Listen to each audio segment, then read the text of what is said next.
Si tu veux savoir comment je suis passée de la gentille petite fille obéissante à une adolescente blessée et en colère, et comment mes premiers modèles ont façonné mes croyances autour des femmes, des hommes et de l'amour, cet épisode est pour toi. Bienvenue dans Confidence d'une guerrière. Ici, on parle développement personnel avec simplicité, intensité et authenticité. Je suis Laurie et à travers ce podcast, je t'aide à te reconnecter à toi-même pour t'apprendre à t'épanouir pleinement dans ta vie comme dans ta relation de couple. Ensemble, on va harmoniser tes énergies féminines et masculines, allier puissance et douceur et développer ton self-love pour mieux aimer et mieux être aimé. Alors respire profondément, c'est parti. Bonjour et bienvenue dans Confidence d'une guerrière, épisode 3. C'est un épisode très spécial que je te présente aujourd'hui, car il est le premier d'une série de 6 épisodes dans lequel je vais te raconter comment j'ai transformé mes blessures en puissance et comment est né mon concept des guerrières en talons. Je t'avoue que je suis particulièrement excitée par cette série d'épisodes, car je vais vraiment te parler sans filtre, en toute authenticité. Je vais te livrer des confidences que je n'ai jamais délivrées publiquement. Cela me tenait vraiment à cœur de le faire parce qu'au fil des années, j'ai réalisé à quel point tout, absolument tout, commence dans notre enfance et tout fait sens lorsqu'on analyse les choses en conscience. Depuis notre enfance, nous sommes conditionnés à aimer ou à détester nos parents. Soit on les idéalise, soit on les blâme pour tout. Dans le premier cas, on va minimiser toute l'influence parfois néfaste qu'ils ont sur notre propre fonctionnement. Et on ne se concentre que sur le positif, ce qui n'est pas mauvais en soi, bien entendu, sauf qu'en faisant cela, on ignore une part de nous. Et cette part de nous a parfois beaucoup plus à nous apprendre que la part que l'on accepte. Et dans le deuxième cas, le cas où on les blâme pour tout, là on se concentre sur le négatif, mais sans chercher à tirer des leçons de nos blessures, ce qui nous garde bloqués au final dans cet état et ça ne nous permet pas d'avancer. Certains diront « ouais, c'est faux, je me définis pas par mes parents, on est totalement différents, j'ai rien à voir avec eux ». Alors, premièrement, on n'a souvent pas du tout conscience qu'on a imprimé en nous nos parents. Et deuxièmement, peut-être que c'est vrai, mais il est important de comprendre que personne, absolument personne, ne se construit sans modèle. En l'absence de modèles parentaux, l'enfant en cherchera d'autres. Un oncle, une voisine, un professeur, un ami plus âgé, peu importe, mais c'est comme ça qu'on fonctionne. Et les constats que je vais te raconter dans cet épisode peuvent donc bien entendu faire référence à d'autres personnes qu'aux parents. Ça a été assez compliqué pour moi de décider comment découper mon histoire de manière simple pour que tout reste cohérent, vu que tout est tellement imbriqué. Mais c'est pour ça que j'ai préféré partir sur un découpage chronologique pour que tu n'aies pas à remettre toutes les pièces en place à la fin des 6 épisodes. Dans cette première partie, je vais donc me concentrer sur mon enfance et sur comment mes premiers modèles ont façonné mes croyances sur les hommes, les femmes, l'amour et sur la vie, tout simplement. Si je remonte le plus loin possible dans mes souvenirs, cela ne commence que quand je vivais déjà chez mes grands-parents maternels. À l'époque, je me posais pas vraiment de questions sur la raison pour laquelle je vivais pas avec mes parents. C'était comme ça, c'est tout. Ma grand-mère m'avait raconté certaines choses, que ma mère m'avait voulu peu de temps après avoir connu mon père. Elle avait à peine 21 ans. À ma naissance, elle avait rapidement voulu reprendre le travail à temps plein. J'étais donc très souvent gardée par ma grand-mère la semaine et le week-end aussi pour que mes parents puissent profiter en amoureux. Et à mes 2 ans et demi, ma mère a quitté mon père et a voulu reprendre le travail à temps plein à nouveau et a apparemment voulu un petit peu revivre sa jeunesse et sortait beaucoup et invitait souvent des amis peu fréquentables chez elle, même quand j'étais là. Et donc à force, ma grand-mère n'avait plus vraiment confiance de me laisser chez ma mère. Ma mère ne se battait pas plus que ça pour s'occuper de moi et moi à force, j'avais plus envie d'aller chez elle non plus. J'étais bien chez ma grand-mère et je préférais rester là. Je pense que vous voyez le topo. Je voyais toujours mes 2 parents 2 fois par semaine en visite. C'est peu conventionnel, mais voilà, c'était mon enfance. Et je pense, même si ma mère parfois prétendait le contraire, sûrement pour se donner bonne conscience, qu'au final, ça arrangeait bien tout le monde. Maintenant que j'ai posé le contexte, je vais te présenter les personnages de cette histoire. Tout d'abord, ma grand-mère. Aussi loin que je me souvienne, ma grand-mère était dépressive. Que ce soit à ses propres enfants quand ils étaient petits ou à moi quand j'étais petite, elle ne faisait que ressasser ses traumas du passé. Elle avait perdu sa maman assez brutalement à l'âge de 15 ans et perdu son premier amour tout aussi brutalement à l'âge de 19 ans. Elle a un peu travaillé et puis elle a rencontré mon grand-père, elle s'est mariée, elle a eu 3 enfants, elle est devenue mère au foyer. Et toute sa vie, elle est restée bloquée dans son passé, enfermée dans ses blessures. Même dans son comportement, elle était comme restée bloquée dans son enfance. C'était une femme capricieuse, exigeante, jalouse, possessive, manipulatrice. Et ce dernier point, je l'ai rapidement compris. Mais j'y reviendrai plus tard. Et autant ces émotions négatives débordaient, explosaient même, autant au niveau des émotions positives, comme l'amour ou la joie, là par contre, elle était très froide, distante, pas du tout démonstrative, ni en geste, ni en parole. Après, j'avais totalement conscience qu'elle avait un grand cœur et que je tenais une très très grande place dans sa vie et a toujours tout fait pour que je sois bien, mais voilà. Et à cette époque-là, mes grands-parents, ils faisaient chambre à part.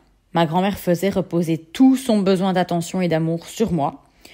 Et lorsque pour une raison ou une autre, elle se sentait blessée, tout ce qu'elle me disait, c'était « Eh ben, si tu ne sais pas ce que tu as fait, c'est grave !»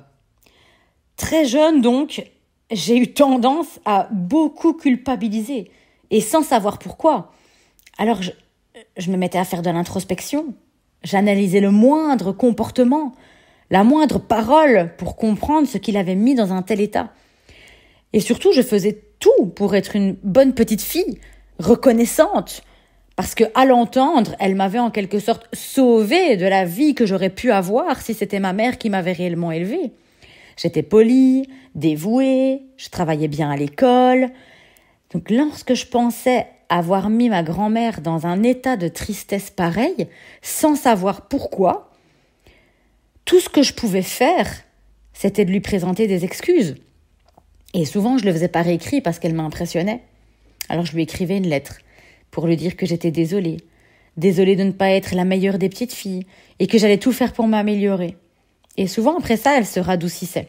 Elle relativisait. Au début, j'étais sincère, bien entendu. Je culpabilisais beaucoup et je me sentais très, très triste et complètement perdue parce que je ne comprenais pas. Je me sentais trop ceci, pas assez cela. Je ne comprenais pas ce que je pouvais faire pour m'améliorer. Mais en grandissant, j'ai bien compris que ça ne venait pas du tout de moi. Et qu'en vrai, il suffisait que je lui dise ce qu'elle voulait entendre pour qu'elle me foute la paix et qu'elle passe à autre chose. Alors, je suis devenue une experte en lettres d'excuses larmoyantes. J'ai un peu retourné sa manipulation contre elle, en fait. Vous vous demandez aussi sûrement pourquoi elle et mon grand-père faisaient chambre à part. Comme vous pouvez l'imaginer, c'était un couple à l'ancienne qui avait commencé à se disputer quand ma mère était adolescente, à cause des enfants, toujours comme ça, et que ma mère en faisait déjà voir à tout le monde. Vous allez mieux comprendre plus tard. Leur manière de communiquer était totalement déplorable. Avec le temps, ils s'étaient éloignés de plus en plus, jusqu'à la ménopause de ma grand-mère, où, ayant l'impression d'être incomprise, et en plus prenant le prétexte de ma présence à la maison, elle a préféré carrément changer de chambre et partager la mienne. Et quand j'étais enfant, je n'avais donc pas vraiment de relation avec mon grand-père. Je me souviens juste qu'il allait souvent visiter sa famille, ce que ma grand-mère lui reprochait beaucoup par jalousie d'ailleurs. Il trouvait toujours quelque chose à faire dans la maison, dans son garage ou dans le jardin. Je me souviens que c'était un homme très gentil, qui était bosseur. Et par contre, vu de l'extérieur, tout va bien. Nous sommes une famille unie. Ils ont toujours fait bonne figure devant les gens. Et tu dois te demander pourquoi je te raconte tout ça. Mais tu verras, lorsque tu auras tous les éléments de l'histoire, ça te paraîtra logique. Ensuite, ma mère. Ah, ma mère. Un personnage, haut en couleur. Un jour, elle est née et puis elle a improvisé. Je l'ai souvent taquinée avec cette phrase d'ailleurs. Elle était la deuxième de la fratrie de 3, l'enfant du milieu. Et là, tu dois déjà te dire « ouille !» Ou alors tu te dis « et alors ? Moi aussi, je suis la deuxième. » Le fait est que je pense qu'à cette position, elle a toujours eu du mal à trouver sa place. Parce qu'elle n'était ni le premier-né, un peu adulé, ni la petite dernière, toute mignonne et bien élevée. Non, elle était la tornade, celle qui, déjà toute petite, transgressait toutes les règles, se mettait en danger, sortait du rang, se donnait en spectacle. Et s'il y a des mamans qui m'écoutent, vous savez comment ça se passe dans ces cas-là. C'est évidemment toujours elle qui se faisait gronder. Et je pense qu'au fond, elle n'a jamais réussi à se sentir acceptée ou aimée pour qui elle était, telle qu'elle était. Elle s'est toujours vue comme le vilain petit canard. Et je peux vous dire que toute sa vie, elle n'a fait que continuer sur sa lancée. À son adolescence, très jeune, elle s'est investie corps et âme dans une relation toxique. Ma mère n'a jamais fait les choses à moitié d'ailleurs. Mais bon, je vous passe les détails. Elle n'a pas voulu terminer ses études. Elle a commencé à travailler assez jeune parce qu'elle voulait être indépendante. Et à ses 18 ans, elle a voulu vivre seule et elle est partie de la maison de mes grands-parents. Elle a rencontré mon père à peine 19 ans sur son lieu de travail. Et ensuite, l'histoire, vous la connaissez grâce à ma grand-mère. Donc, moi, enfant, ce que je vois, c'est une maman qui m'a mise au monde, mais que je ne vois, elle aussi, que 2 fois par semaine. Elle s'en plaint, mais elle ne fait absolument rien pour changer les choses. Elle a beaucoup de mal avec l'autorité, surtout au niveau du boulot. Tiens donc, c'est étonnant. Donc, elle aussi beaucoup entre travail, chômage, etc. Et sa vie amoureuse, alors là, n'en parlons même pas, ça change sans arrêt. Ça change sans arrêt. Et à côté de ça, j'ai toujours ma grand-mère, évidemment, qui a tellement peur qu'un jour, je décide de retourner volontairement vivre chez ma mère. Parce que ma mère, comme je disais, c'est une tornade. Elle est rigolote, elle est amusante, elle est cool, laxiste même. Donc ma grand-mère a toujours eu peur, en fait, que je quitte son nid. Mais avec des règles très strictes et peu d'amour démontré pour aller vivre avec ma mère, où c'est du fun, où c'est du cool, où c'est du rire, et où elle ne faisait qu'une chose, c'est essayer elle débordait d'amour. Et donc, elle avait toujours peur que je décide de retourner volontairement vivre chez ma mère, et donc que je l'abandonne. Et elle me monte la tête. Et sans m'en rendre compte à l'époque, je développe en fait une grosse colère envers ma mère. Parce que je trouve que tout ce qu'elle fait valide ce que ma grand-mère me raconte. Et je suis en colère parce qu'au final, elle se bat pas pour me récupérer. Et en colère aussi parce qu'elle fait toujours passer ses amoureux avant moi. Ma mère était une éternelle amoureuse. Ses émotions aveuglaient sans cesse sa raison. Alors moi, en tant qu'enfant, je la rejette. Je refuse qu'elle me fasse des câlins, je refuse qu'elle me démontre de l'amour, parce que ça m'a l'air hypocrite. Je refuse toute autorité venant d'elle. Après tout, qu'est-ce qui lui donnait le droit même d'essayer d'avoir une quelconque autorité sur moi ? Je rigole bien avec elle, mais plus comme si c'était une copine, une tante. J'ai pas une relation mère-fille, quoi. Et les moments positifs de mon enfance avec ma mère, je les vis dans le secret. Parce que je voulais pas inquiéter ma grand-mère. J'avoue que j'en avais un petit peu marre de la rassurer dans mes lettres d'excuses et de lui promettre que je l'abandonnerais jamais. Et enfin, vient mon père. Mon père rencontre donc ma mère qui a à peine 19 ans quand lui en a 26. Il avait déjà été marié, mais il était en instance de divorce. Et à l'époque, c'était quelqu'un d'assez stable, sérieux, avec une bonne situation de vie. Et je pense que c'est ça qui a séduit ma mère. Puisque pour une fois, elle attirait quelqu'un de sain dans sa vie. Et lorsque je viens au monde, mon père n'est pas encore divorcé. Il ne peut donc pas me reconnaître. Je n'ai donc jamais eu le nom de mon père. Et je vis donc avec mes 2 parents jusqu'à mes 2 ans et demi, mais je n'en ai aucun souvenir. Mes parents ne m'ont jamais parlé de leur histoire ou de leur séparation. Ma grand-mère m'en a un peu parlé, mais j'ai vite pu comprendre par moi-même pourquoi ça n'avait pas collé entre eux. Ma mère et moi en avons parlé ensemble un peu plus tard. Mais mon père était enfant unique, venant d'une famille bourgeoise un peu snob. Il était maniaque, exigeant, possessif, égocentrique à souhait et aussi assez froid et réservé. Alors, à côté de ma mère, qui est le mélange entre une tornade et un incendie, avec un problème envers l'autorité, ben vous vous doutez bien que ça pouvait pas faire bon ménage. Et quand je suis née aussi, ça n'a pas été super bien reçu que je sois une fille, par mon arrière-grand-mère, par mon grand-père paternel, parce que je ne pourrais pas perpétuer le nom de famille. Enfin, et en parlant de ces grands-parents paternels, du coup, je les vois une fois par semaine avec mon père. Mais voilà, plus parce que c'était comme ça, c'était établi, que parce qu'on avait une vraie relation. Mon grand-père paternel était fan de cyclisme, de tir, de blagues graveleuses. Qu'est-ce qu'il pouvait bien partager avec une petite fille, on va pas se mentir. Et soit, mon père s'était rapidement remarié après la séparation avec ma mère.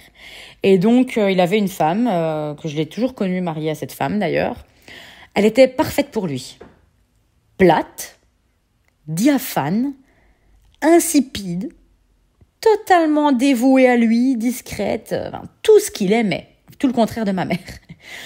Et je n'avais rien de spécial à lui reprocher à cette femme, elle était douce, gentille, elle était à peine présente quand j'étais là de toute façon.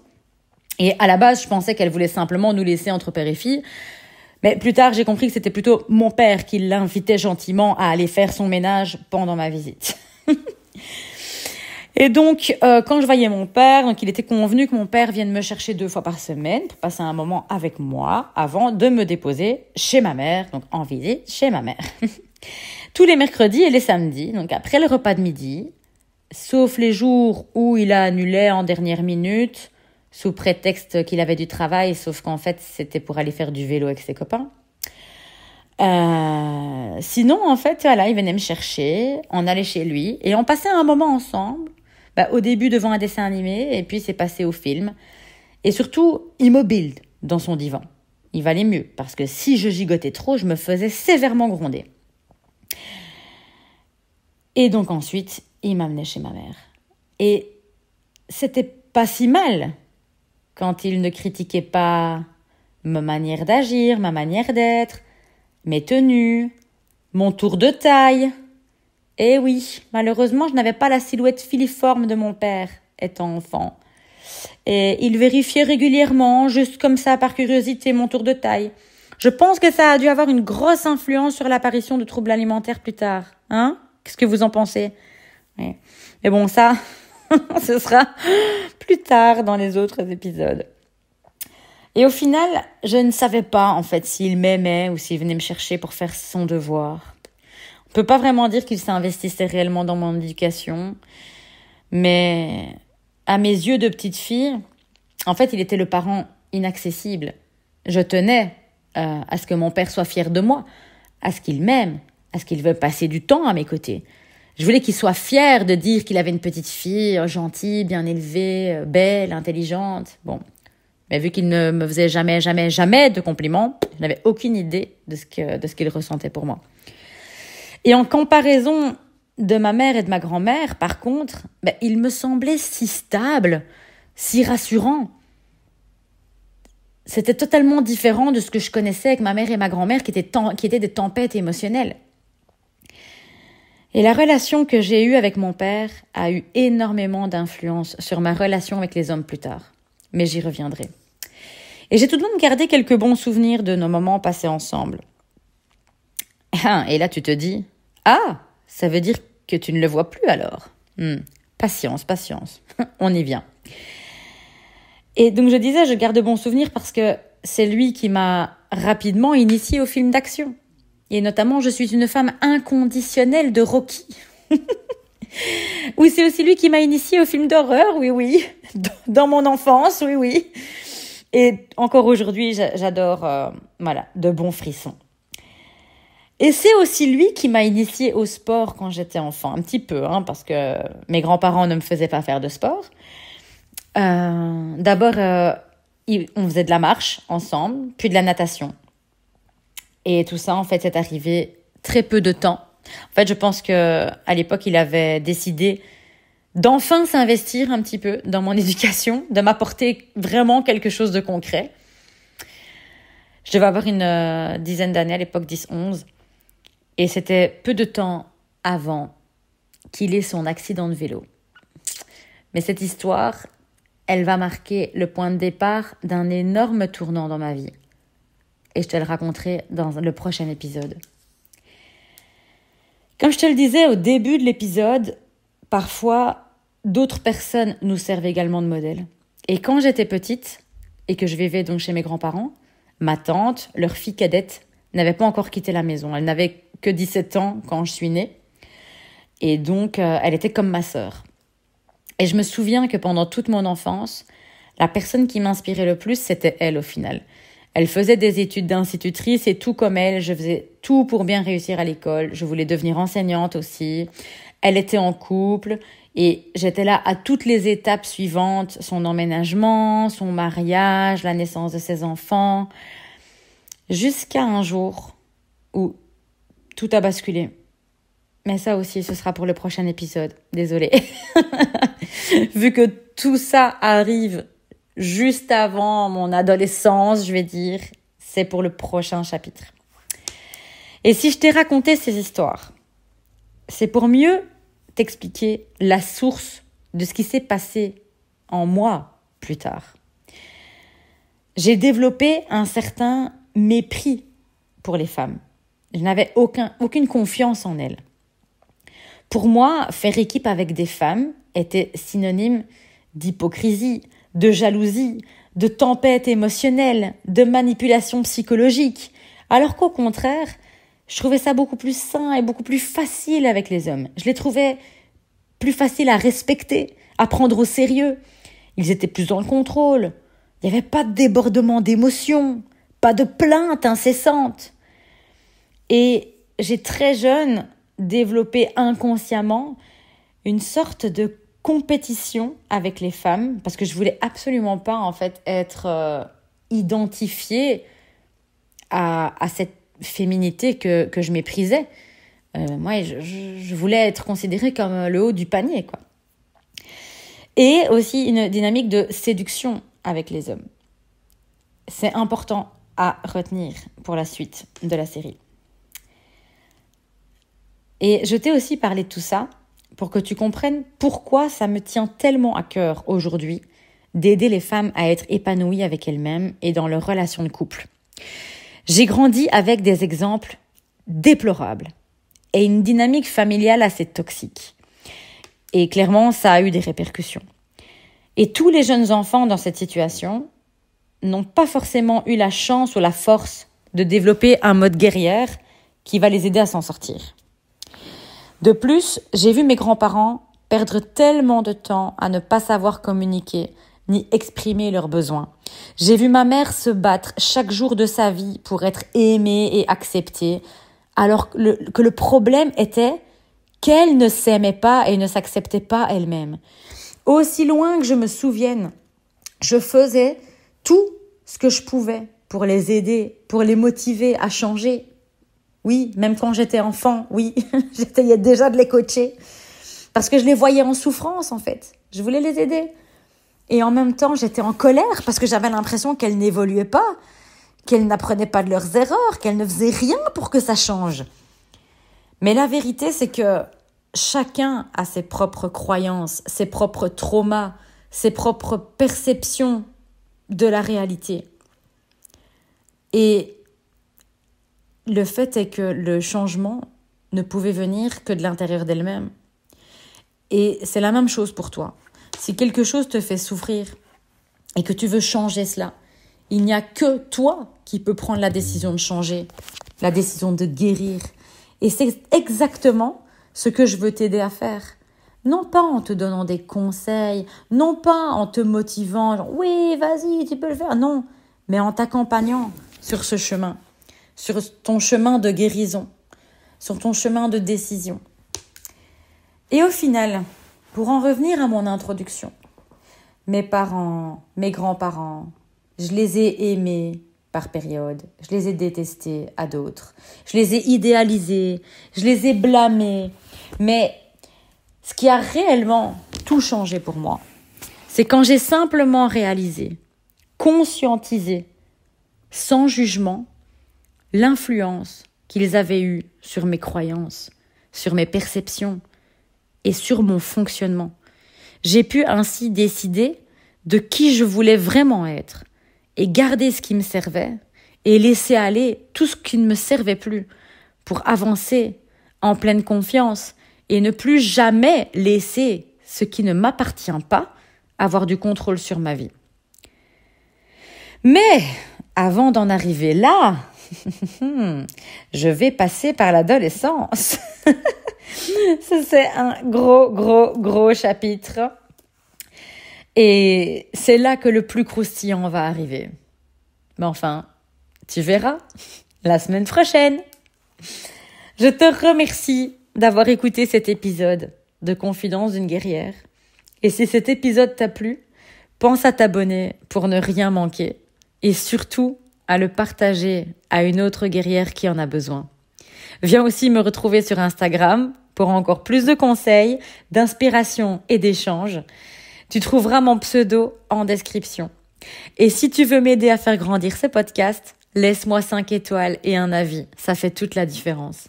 On se retrouve très vite pour un nouvel épisode, pour la partie 2 de cette série spéciale.